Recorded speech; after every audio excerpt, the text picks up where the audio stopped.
Hello, this is Voices for Learning, where we help you grow as a voice actor. I'm Susan Fouché. Thanks for watching this video. I wanted to give you a secret that will help you earn repeat work as an audiobook narrator. But before I get started, please be sure to hit the like button and subscribe. I'm a growing channel and I would love your support. And please leave me a comment so that I can interact with you. So one of the easiest ways to earn repeat audiobook work is just by being helpful to your author. And one of my secrets to success as an audiobook narrator is to provide my authors with a document that allows them to create small edits to their audiobook manuscript without changing the entire script. Remember, when we go from a print script that we've been reading on Kindle or the print book, it's going to be different from what the actual audiobook is going to sound like. In a print book, there are all kinds of things that are hard to translate into audio. And so you need to help your author translate those things into the audiobook genre. So let me show you the document that I use, and I'll show you kind of like my template, and then I'll show you what a finished result actually looks like as well. So here is a finished audiobook edit document that I used with a book called Come Home to Love by Elsa Mendoza. And this was a nonfiction book. And typically, your script edits are going to deal with nonfiction books, by the way. So as you can see up here at the top, I've got the title and the author. And then I just asked my author to give me any pronunciations that I may have difficulty with. And so she went ahead and did that. She listed them all out, including like YouTube videos or, pronunciations with Merriam-Webster or dictionary.com or 4VO, wherever that it would help me to pronounce the words correctly. And then down here, she put in the page number and where something would be omitted or added into the book. So for example, on page 1, there's an endorsement page, which just said praise for Elsa Mendoza. This was such an awesome book. We don't need to have that in the audiobook. That's not going to translate well in an audiobook format. And so she went ahead and just said, let's go ahead and take that out. Same thing with the title page. I'm not going to have a title page in an audiobook. Same thing with the copyright. However, she did want to have the dedication before I read the text of the dedication. So in other words, there was a dedication that said to William, but Elsa wanted it to say dedication to William. And so that's what this part means.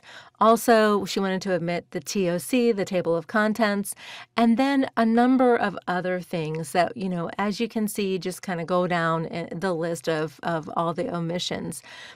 What this simply does is it allows the author a chance to do these final edits before the audiobook production even begins, so that you as the narrator and the author are on the exact same page. You know exactly what the end result is going to look like. In other words, your painting done for this audiobook. This is a great tool to use. And I, encourage you to go ahead and create a document that's like this. We can kind of go down the list. You can see more. And then at the very, very bottom, let me kind of move that. At the very, very, very bottom, I have other notes, which Elsa didn't have any other notes, but I always have some other notes just in case the author needs to say anything else. So be sure that you have a document like this that you can present to your author, just a blank template. And here's what my blank template looks like. We start off with title, author. I fill that in, obviously, as the narrator.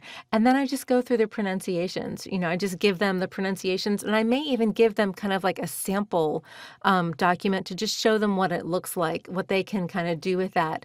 And then just a little bit of directions, including to get some more rows in the table, just hit the tab key. I go ahead and give them those directions as well, just to be really, really obvious and to help them every step of the way. So they don't get frustrated. Everything feels really easy with this process. That's what you want. You want the process to be as simple and as painless as possible. And the more painless and simple a process you can make for your author, the more they're going to come back to you and use you for their next book. Here's another thing to also think about. A lot of times with nonfiction in particular, authors will write a nonfiction book and they'll realize this idea for this nonfiction book was such a good idea. We need to go ahead and make a course with this. And with Udemy, Thinkific, all these courses that are online now, it's very, very easy for an author to take a work of nonfiction and turn it into an online course and monetize their idea even more. So if their author has had a good experience with you as the audiobook narrator, they're obviously going to pick you to narrate their e-learning course that they are selling on Thinkific or Udemy or wherever they're selling it. So when we can just guide the author along and we can make it easy on them, they will make it easy on us. And the less auditions we have to do as narrators, which is always a wonderful thing, because who wants to do auditions and go through all that? Isn't it just better to go ahead and just get the work? And that's the whole point of this. So be sure and use this secret. I promise you it will help you get more repeat clients and definitely more repeat work. Keep these authors in your back pocket. Thank you so much for watching. In the description, there is a wonderful course that was made by my friend Anthony Pica, speaking of online courses, and it's just how to make money on ACX as a narrator. If you haven't bought it, if you haven't checked it out, go ahead and check it out. I think it's a great course, and I think you'll get your return on your investment pretty quickly. It's pretty affordable. So thank you so much for watching. Can't wait to see you next time. Bye.